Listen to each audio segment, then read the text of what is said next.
This is day 349. I pity the fool. Being in a startup company reminds me too often of a television series from the mid 1980s. The one that comes to mind is the action adventure series that ran in the mid 80s called The A-Team. The A-Team were former U.S. Army Special Forces soldiers who were wrongly accused of a crime during the Vietnam War. They escaped from military prison and became soldiers of fortune.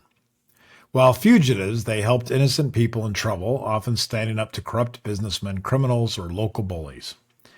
Now, I am not a soldier of fortune, and I am not fighting crime, but the basic outline of the cookie-cutter plot pretty much mimics my normal day. Here's the formula for the A-Team episode. First, a client seeks their help. Second, the team investigates and develops a plan, albeit a very loose plan. Third, they face setbacks and betrayals. Fourth, they build improvised weapons or vehicles, often out of scrap parts. 5, they have a big final showdown where the plan all comes together miraculously.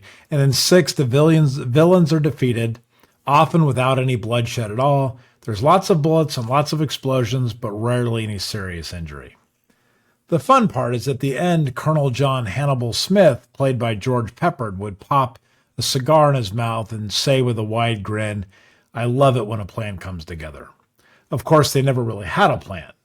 They had never intended to do what they did at all. It all just sort of happened, and by some miracle and stroke of luck, maybe some charisma and some ingenuity, they would somehow escape certain death and live for another episode. The show has a few main characters. The leader is Hannibal, and then you have B.A. Baracus, who was played famously by Mr. T.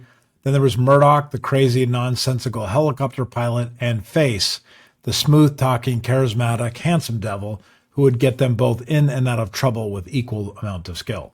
Not to name any names or point any fingers, but there are times when I feel like I've landed right in the middle of one of these episodes. I think the reason is that the show sold this fantasy of competence quite well. The A-Team represented the idea that with the right skills, teamwork, and creativity, you could overcome any problem. Improvised tank out of farm equipment? No problem. Outsmarting an army of thugs with just 4 guys? Done. The show sold the dream of being resourceful, brave, and always one step ahead. Every episode positioned the A-Team as the champions of the oppressed. The villains were usually bullies, mobsters, or corrupt officials, easy for audiences to root against.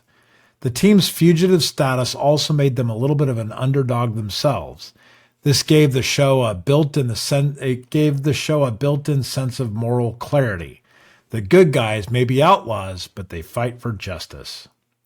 Also, you will notice that from time to time we all tend to fall into various archetypes. We may play different archetypes on different days and often be a mixture of all of them. But the A-Team defined 4 archetypes quite well and stuck to them. This clean and easy defined view of team mechanics was encapsulated quite succinctly in these following distinct roles. First, there was the mastermind. Second was the charmer. Third was the muscle. And then fourth was the wild card. Sounds like a little bit of Norse mythology. But this is an interesting consideration. In the startup world, you need a Hannibal. Too many Hannibals and you have endless plans with no action. Too many BAs and you have execution but with no vision. Too many Faces and you are all sizzle and no steak. Too many Murdocks and you just have plain chaos. Just like in the show, the friction between personalities, BA versus Murdock, for example, pushes the team to innovate. In startups, that tension is often where growth happens. Both the A-Team and startups are about making something out of nothing, which means taking scarce resources, short timelines, and scrappy problem solving to produce something that wins. What I learned in this meandering thought process about the A-Team is that a successful startup like the A-Team does not need perfect people. It needs complementary archetypes who can tolerate each other long enough to pull off the impossible.